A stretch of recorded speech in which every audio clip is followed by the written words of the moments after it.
How to debug JavaScript in PHP on VS Code.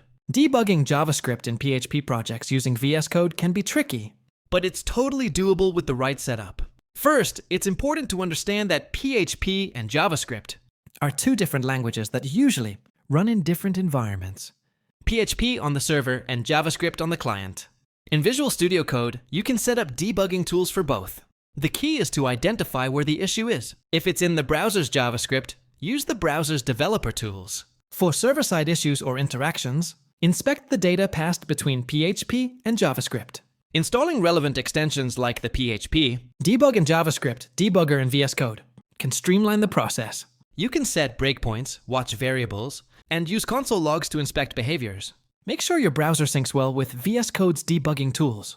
This approach helps you catch syntax errors, logic bugs, or unexpected interactions in real time. Always test both your PHP logic and the JavaScript frontend. Once configured, you'll find debugging across both languages much smoother, making your workflow faster and more efficient.